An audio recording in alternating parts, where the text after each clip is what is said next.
Hello students, मैं सोनू कुशवाहा, देव coaching centre, वाड़ी धौलपुर। दोस्तों, आज स्टार्ट करने वाले हैं एक्सरसाइज 9.2। दोस्तों, इसमें है रेखा का विभाजन। क्या दोस्तों? रेखा का विभाजन। दोस्तों, रेखा का विभाजन होता है, वो दो प्रकार का होता है। रेखा या रेखाखंड का विभाजन विभाजन होता है, वो कितने प्रकार का होता है? दो प्रकार का। नंबर 1 अंतः विभाजन और नंबर 2 बाह्य विभाजन। दोस्तों, कौन कौन से? अंतः विभाजन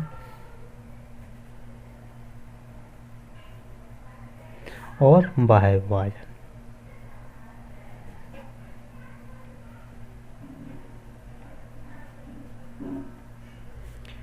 जैसे कि दोस्तों, ये कोई रेखाखंड है। यहाँ यहाँ कोई बिंदु ए, यानी कि इसके निर्देशांक है x1 y1, और यहाँ पर कोई बिंदु बी है जिसके निर्देशांक हैं x2 y2। दोस्तों, विभाजन करता है तो विभाजन बिंदु होगा या तो इसके मध्य में होगा तो अंतः विभाजन कहलाएगा, और इसके बाहर होगा कहीं भी तो कौन सा विभाजन कहलाएगा? बाह्य विभाजन कहलाएगा।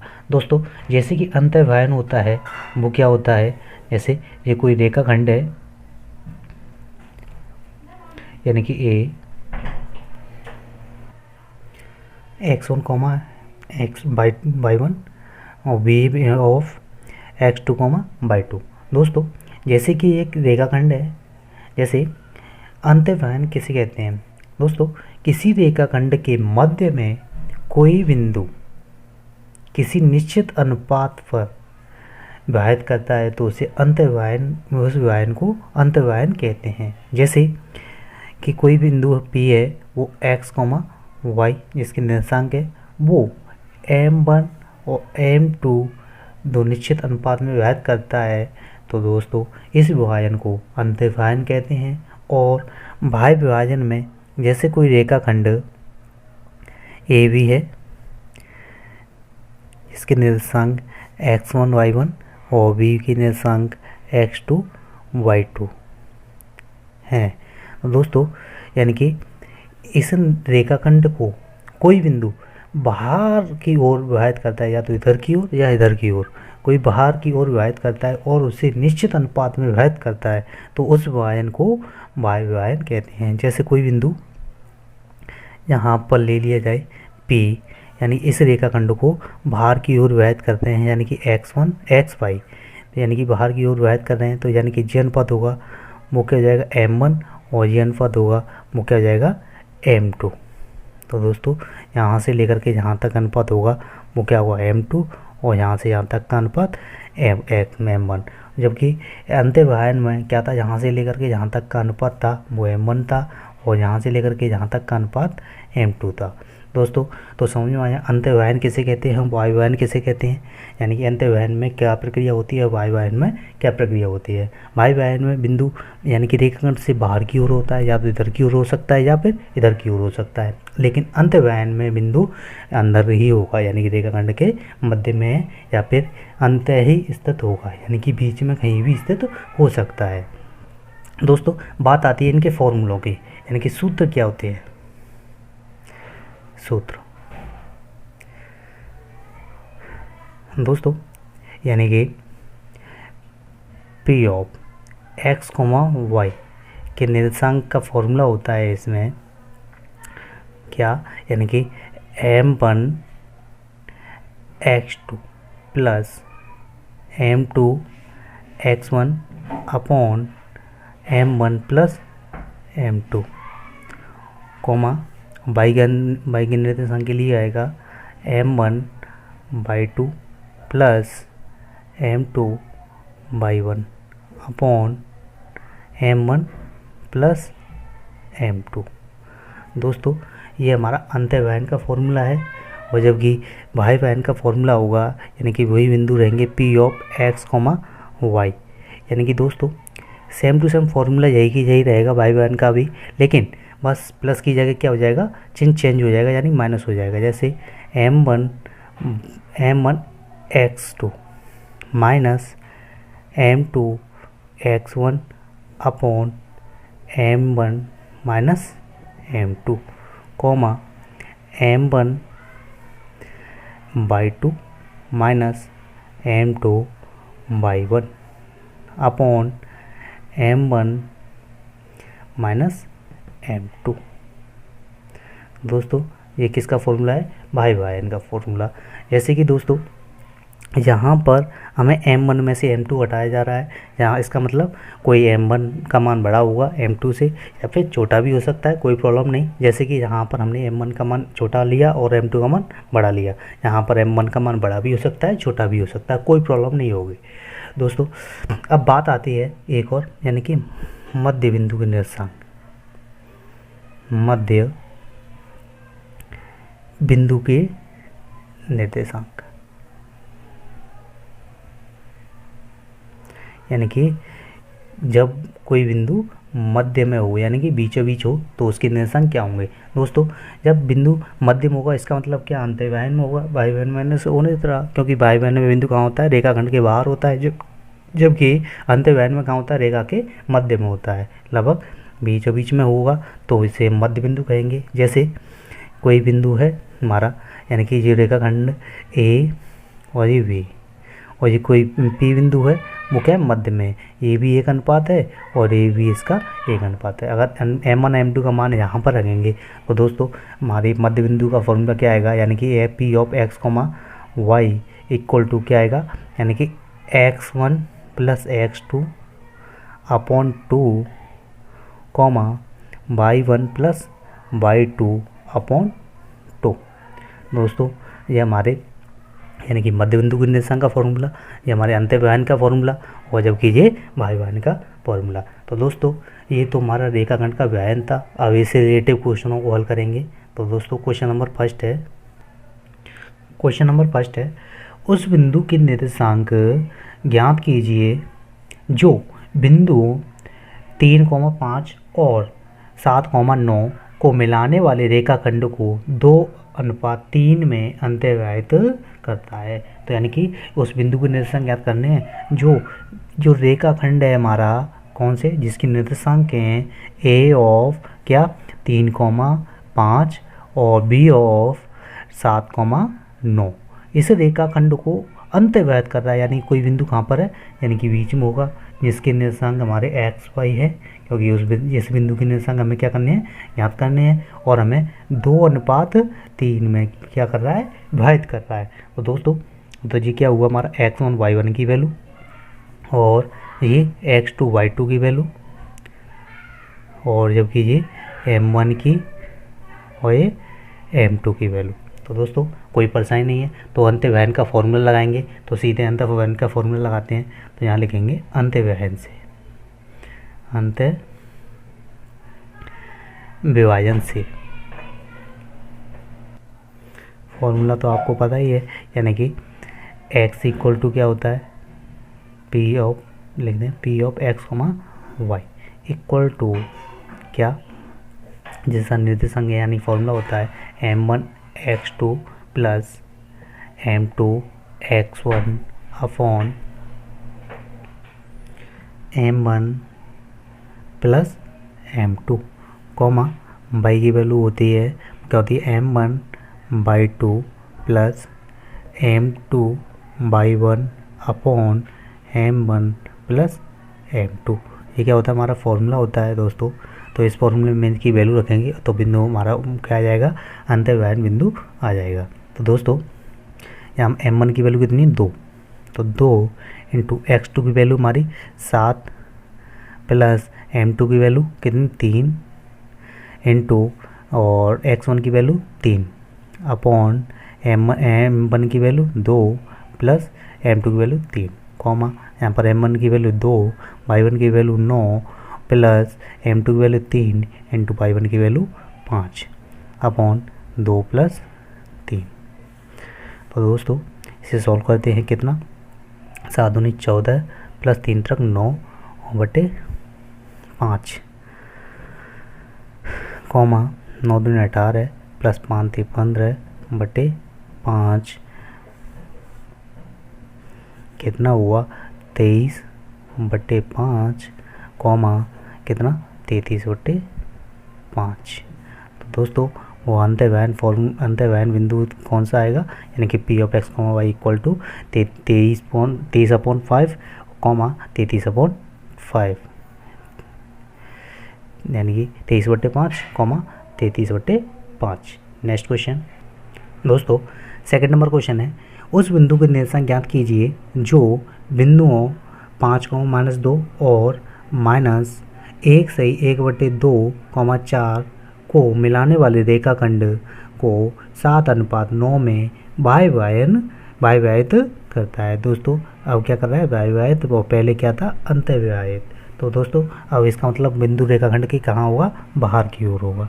जैसे कोई रेखाखंड है, यानी कि यहाँ से यहाँ तक ले लेते हैं दोस्तों, चलो, यानी कि ये कोई बिंदु ए और ये कोई बिंदु बी है दोस्तों, यानी कि ए की निर्देशांक क्या दे रखे हैं 5 कॉमा -2, और जबकि बी की निर्देशांक क्या दे रखे हैं, यानी कि -1 सही 1/2। तो इसे हम क्या लिख सकते हैं, 2 एकम 2 3 बटे कितना 2, वो भी किसके माइनस के 3/2 कॉमा 4। तो यानी कि और जब ये बाय बहन है तो इसका मतलब रेखा, यानी कि बिंदु कहाँ पर होगा, बाहर की ओर। तो यहाँ पर कोई बिंदु पी ले लेते हैं जिसकी निर्देशांक क्या है x, y। तो बिंदु यानी कि बाय बहन, यानी कि यहाँ से यहाँ तक व्यवहित कितना कर रहा है 7, और जबकि ये पूरा व्यवहित कितना कर रहा है 9, यानी कि ये हमारा m1 की वैल्यू, वो ये कितनी m2 की वैल्यू। तो दोस्तों कोई परेशानी नहीं। तो दोस्तों इसमें अंतर्वहन का फॉर्मूला लगाया था, जबकि इसमें बाह्य व्यवहन का, यानी कि बाह्य व्यवहन से।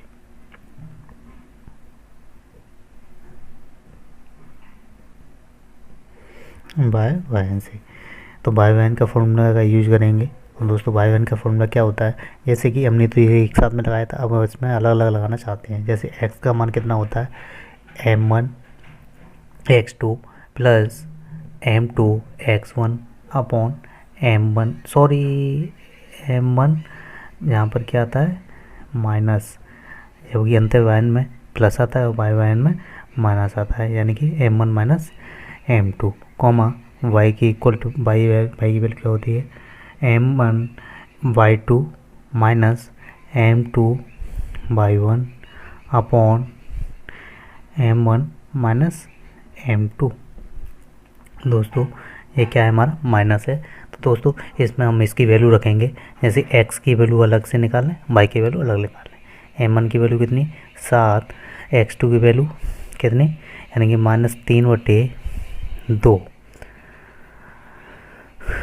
माइनस m2 की वैल्यू 9 इंटू x1 की वैल्यू 5 बटे कितना 7 माइनस 9, और कॉमा y की वैल्यू m1 की वैल्यू 7 इंटू y2 की वैल्यू कितनी 4 माइनस m2 की वैल्यू 9 इंटू y1 की वैल्यू -2 अपॉन, यानी कि 7 माइनस 9। तो दोस्तों x इक्वल टू कितनी आए, यानी कि -7 21 बटे 2 और -9 45 बटे ये कितना -2 कॉमा y की वैल्यू कितनी 7 दूनी 14 प्लस 9 दूनी 18 बटे -2। दोस्तों ये थोड़ी सी हमसे मिस्टेक हो गई, दोबारा से देखते हैं यहाँ कितना, यानी कि 90 111 कितना x की वैल्यू कितनी आ जाएगी 111 माइनस के 111 बटे ये कितना 2 और 2 इंटू -2 कॉमा y की वैल्यू कितनी हो जाएगी, यानी 40 बटे 2 -2। तो दोस्तों ये कितना x की वैल्यू कितनी आ जाएगी -111 बटे -4 माइनस से माइनस कट कॉमा y की वैल्यू कितनी, यानी कि -23। दोस्तों हम इसे भिन्न में भी लिख सकते हैं क्या, यानी कि 4 दूनी 8 कितने बचे 4 दूनी 8 कितने बचे 2 21 हो गए 7 21 बहुत सॉरी 7 चौक कितने हो गए दोस्तों 31, क्योंकि 4 दूनी 8 और यानी 11 में से 8 गए तो 3, 3 और 1 31, 31 तो 7 चौक 28, 7 चौक 28 बचे कितने 3, यानी 3/4। इसे कितना लिख सकते 27 सही 3/4 ऐसे -23, यानी कि पी की वैल्यू बाह्य बिंदु होगा वो कितना होगा, यानी कि 27 सही 3/4 कॉमा -23। तो ये वैल्यू क्या होगा वो दोस्तों हमारा इसका आंसर, ये क्या हुआ इसका आंसर। दोस्तों क्वेश्चन नंबर 3 है, जैसे सिद्ध कीजिए कि बिंदु ओ, यानी कि मूल बिंदु ओ बिंदुओं -1, 1, और 3, -3, 9 को मिलाने वाले रेखाखंड को 1:3 के अनुपात में अंतर्व्यक्त करती है। दोस्तों हमें ये सिद्ध करना है कि कोई मूल बिंदु है जो यानी कि बिंदु 1, -3 और बी ऑफ -3, 9 को मिलाने वाली रेखाखंड है वो 1:3 में क्या करती है अंतर्व्यक्त करती है। और इसके बाद में बाह्य विभाजन करने वाले बिंदुओं के निर्देशांक ज्ञात करने हैं। तो दोस्तों बाह्य विभाजन करेगा उस बिंदु के निर्देशांक भी ज्ञात करने हैं और हमें ये सिद्ध भी करना है। इसको एक क्वेश्चन में 2 क्वेश्चन है। तो दोस्तों सबसे पहले क्या करते हैं, अंतर्व्ययन की बात चल रही है तो अंतर्व्ययन का फॉर्मूला लिखेंगे, यानी कि हल अंतर्व्ययन से दोस्तों x की वैल्यू क्या होगी, यानी कि m1 x2 plus m2 x1 upon m1 plus m2, comma y की वैल्यू यानी कि m1/2 plus m2/1 upon m1 plus m2। दोस्तों हमें जैसे कोई रेखा है, ए और बी निर्देशांक है, ए बिंदु जिसके निर्देशांक 1, -3 और बी बिंदु के निर्देशांक है -3, 9 और मूल बिंदु है। मूल बिंदु के निर्देशांक हमें दोस्तों पता ही होता है क्या, यानी कि 0, होते हैं। दोस्तों वो कह रहा है कि 1:3 में हमें विभाजित करना है, यह सिद्ध करना है, यानी कि m1 m2 पहले हमें ज्ञात करने हैं कि यानी कि 1:3 आते हैं या नहीं। दोस्तों अब हमें सिद्ध करेंगे, यानी x के मान से या फिर y के मान से किसी का मान यूज करके हम क्या अनुपात निकाल सकते हैं। तो दोस्तों हम x की वैल्यू लेके चलते हैं, x के मान से हम मान निकाल के देखते हैं। तो दोस्तों ये क्या होते हैं, p के निर्देशांक होते हैं x, y, यानी कि x का निर्देशांक क्या है 0 और m1 की वैल्यू है ही नहीं हमारे पास, इनटू x2 की वैल्यू कितनी है हमारे पास -3 और प्लस m2 की वैल्यू हमारे पास है ही नहीं, और इनटू x1 की वैल्यू कितनी है हमारे पास 1 अपॉन m1 प्लस m2। तो दोस्तों इसका मल्टीप्लाई क्या करेंगे, क्रॉस मल्टीप्लाई करेंगे, तो यानी कि 0 = -3 m1 और प्लस ये m2। तो दोस्तों हम क्या करते हैं, इसे डिवाइड कर देते हैं, यानी कि 75 कर देते हैं। 75 करेंगे तो कितना आ जाएगा, यानी कि प्लस के m1 हो जाएगा इक्वल टू ये क्या हो जाएगा m2, ये क्या हो जाएगा m2 हो जाएगा। तो दोस्तों यानी कि यहाँ पर जो इसके जो क्रॉस में होगा, यानी कि गुणांक में होगा, उसे क्या कर देंगे कि यानी कि क्रॉस मल्टीप्लाई करेंगे, तो यानी कि m1 तो यहीं पर रखेंगे और m2 को इधर लेके आ जाएंगे इक्वल टू, यानी कि यहाँ पर क्या बचा था 1 और m के आगे कितना है 3, तो ये क्या आएगा 3, यानी कि इसे हम लिख सकते हैं क्या m1 अनुपात m2 इक्वल टू कितना 1:3। दोस्तों ये क्या हो गया, सिद्ध हो गया, यानी कि इति सिद्धम। दोस्तों हमने ये सिद्ध कर दिया कि m1 m2 के अनुपात में वो कितना 1:3 में विभाजित करता है। कौन सा, यानी मूल बिंदु है वो इस रेखा को 1:3 में विभाजित करता है। तो दोस्तों अब बाह्य विभाजन बिंदु ज्ञात करना है, तो बाह्य विभाजन से किससे, बाह्य विभाजन से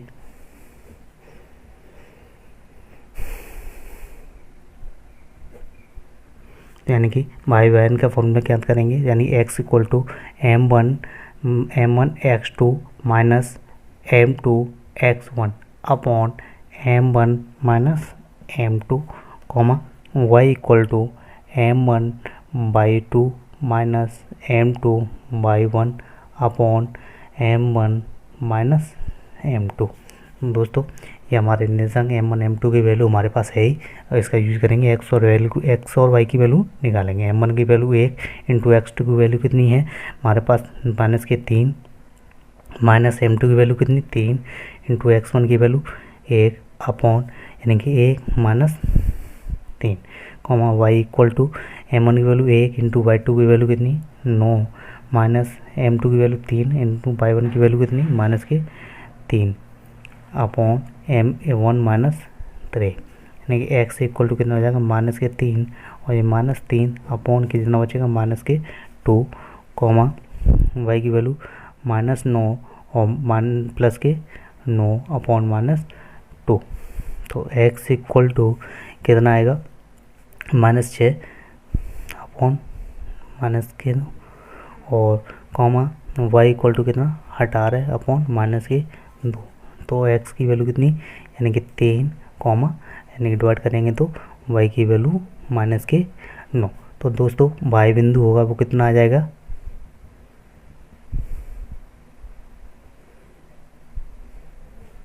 यानी कि p ऑफ यानी कि 3 कॉमा माइनस के 9। तो दोस्तों ये क्या है हमारा आंसर। नेक्स्ट दोस्तों क्वेश्चन नंबर 4 है जैसे बिंदुओं 22,20 और 0,16 को मिलाने वाली रेखा के मध्य बिंदु के निर्देशांक ज्ञात कीजिए। यानी कि रेखा के मध्य बिंदु के निर्देशांक हमें क्या करने हैं ज्ञात करने हैं। जैसे कोई ये रेखा है यानी कि A ऑफ 22,20 और B ऑफ 0,16 और इसके मध्य बिंदु है वो P यानी x, y हमें क्या करना है ज्ञात करना है। यानी कि ये M1 M2 के मान होते हैं वो कैसे होंगे बराबर होंगे। तो हमें M1 M2 की मान रखने की ज़रूरत नहीं है दोस्तों। क्या मध्य बिंदु के फॉर्मूले से मध्य बिंदु से के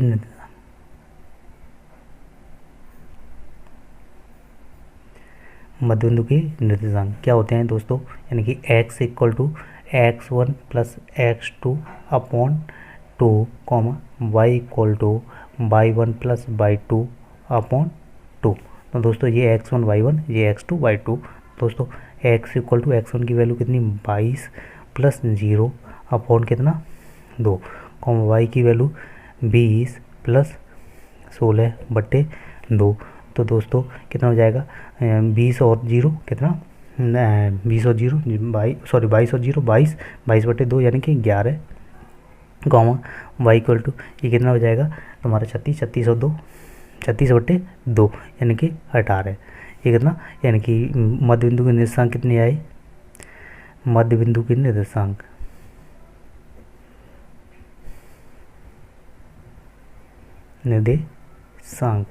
यानी कि P of x, y equal to P of कितना 11,18।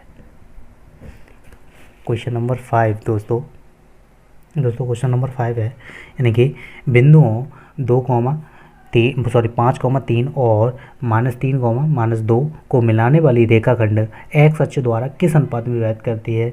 यानी कि विभाजित होती है वो चीज़ क्या करनी है। यानी कि M1 M2 के मान हमें क्या करने हैं ज्ञात करने हैं। यानी कि विभाजन बिंदु से क्या करती है यानी कि x अक्ष द्वारा विभाजित करती है। दोस्तों अब इसमें हमें ये नहीं पता कि अंतर्विभाजित करती है या बाह्य विभाजित करती है। तो दोस्तों हम क्या करेंगे अंतर्विभाजन का फॉर्मूला लगाएंगे। अगर नेगेटिव चिन्ह आता है तो हमें पता चल जाएगा बाह्य विभाजित होगा, अगर नेगेटिव चिन्ह नहीं आता है तो अंतर्विभाजित होगा। तो दोस्तों जैसे कोई ये क्या है रेखाखंड है यानी कि A ऑफ 5,3 और B ऑफ -3, -2। तो यानी कि दोस्तों हम अंतर्विभाजन मान के चल रहे हैं। तो यानी P ऑफ क्या x अक्ष द्वारा x की वैल्यू x अक्ष में x की वैल्यू होती है जबकि y की वैल्यू कितनी होती है 0 होती है। तो यानी कि P ऑफ x, 0 होगा। यानी कि x अक्ष द्वारा जो अनुपात हो यानी कि विभाजित होगा अनुपात में विभाजित होगा वो क्या होगा निर्देशांक x, 0 होगा। तो दोस्तों अब क्या करते हैं अंतर्विभाजन के फॉर्मूले से अंतर्विभाजन से। तो दोस्तों यानी कि अंतर्विभाजन का फॉर्मूला क्या है x इक्वल टू यानी कि M1 x2 plus M2 x1 upon M1 plus M2 comma y equal to M1 y2 plus M2 y1 upon M1 plus M2। दोस्तों यहाँ पर हमारे पास y की वैल्यू है जबकि एक्स की वैल्यू नहीं है। तो दोस्तों हम वाई के फॉर्मूले का यूज़ करेंगे, एक्स के फॉर्मूले का यूज नहीं करेंगे। यानी कि वाई के निर्देशांक से हम ज्ञात करते हैं, जैसे वाई की वैल्यू कितनी 0, m1 की वैल्यू हमारे पास है ही नहीं, ज्ञात करनी है। और y2 की वैल्यू कितनी है -2, और प्लस m2 की वैल्यू हमारे पास है ही नहीं, जो ज्ञात करनी है। इनटू y1 की वैल्यू कितनी है हमारे पास 3 अपॉन m1 प्लस m2। क्या करेंगे, क्रॉस मल्टीप्लाई करेंगे तो क्या आ जाएगा 0, यानी कि -2 m1 और प्लस 3 m2।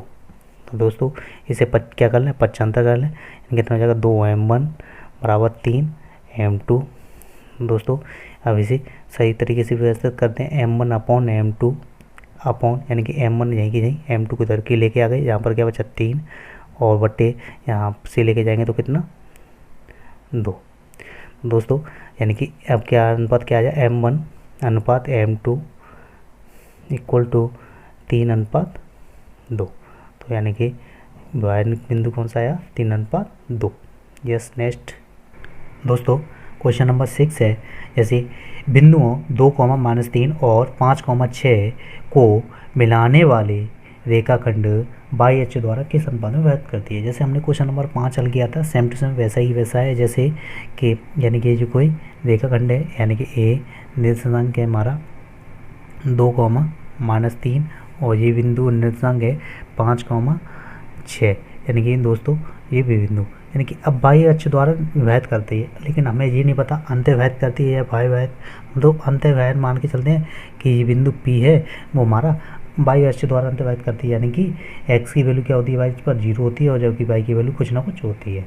दोस्तों हमने अंतर्विभाजन माना है तो अंतर्विभाजन का फॉर्मूला का यूज करेंगे। तो देखते हैं अगर हमारा अंतर्विभाजन फॉर्मूले का यूज करते हैं, अगर नेगेटिव चिन्ह आता है तो इसका मतलब बाह्य विभाजन होगा, अगर पॉजिटिव चिन्ह आता है तो यानी कि अंतर्विभाजन होगा। दोस्तों अंत विभाजन से अंतर्विभाजन का फॉर्मूला का यूज करेंगे, यानी कि x equal to m1 x2 plus m2 x1 upon m1 plus m2 comma y equal to m1 plus y2 into y2 plus m2 into y1 upon कितना m1 प्लस m2।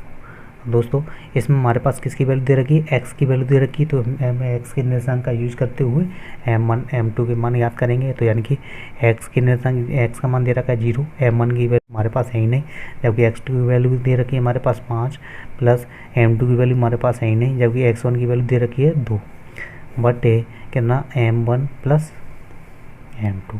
दोस्तों इसका क्या करेंगे, cross multiply करेंगे तो क्या आ जाएगा 0, यानी कि 5 m1 प्लस यानी कि m2 2 m2। दोस्तों पसंद करेंगे माइनस के 5 m1 इक्वल टू 2 m2। इसे सही तरीके से व्यवस्थित करेंगे तो क्या हो जाएगा m1 बटे m2 को इधर से यहाँ पर लेके आएंगे इक्वल टू यहाँ पर 2 और जबकि ये माइनस के 5। दोस्तों m1 अनुपात m2 कितना आ जा, यानी कि 2 अनुपात माइनस के 5। दोस्तों ये माइनस के 5 है, यानी माइनस का चिन्ह है, इसका मतलब ये क्या दर्शाता है कि ये अनुपात है वो क्या है भाई बहन का अनुपात है। दोस्तों तो यानी कि m1 अनुपात m2 आएगा वो कितना हो जाएगा, यानी कि 2 अनुपात 5 हो जाएगा। कौन सा बहन, भाई विभाजन, कौन सी बहन का हुआ, भाई विभाजन का। तो दोस्तों यानी कि बाई एच होगा वो क्या करेगा, भाई विभाजित करेगा। Answer next question number 7।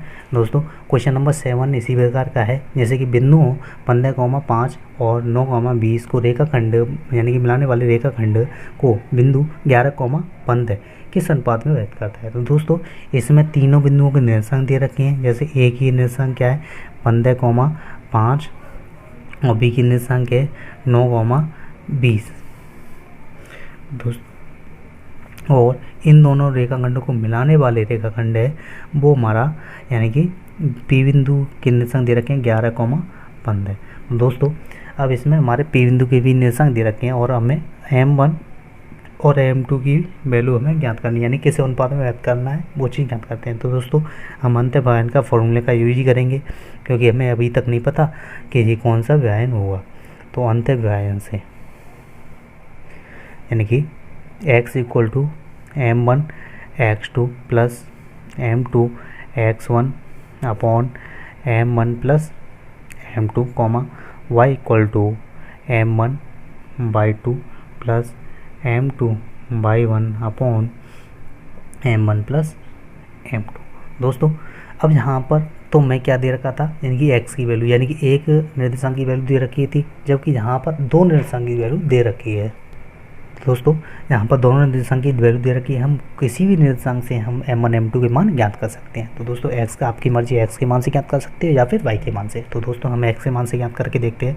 दोस्तों x की वैल्यू कितनी 11 इक्वल टू m1 की वैल्यू हमारे पास है ही नहीं, ज्ञात करनी है। x2 की वैल्यू 9 प्लस m2 की वैल्यू हमारे पास है ही नहीं, इंटू x1 की वैल्यू 15 अपॉन कितना m1 प्लस m2। दोस्तों इससे क्या करेंगे, क्रॉस मल्टीप्लाई करेंगे तो m1 की वैल्यू 11 से करेंगे तो 11 m1 plus 11 m2 equal to 9 m1 plus 15 m2।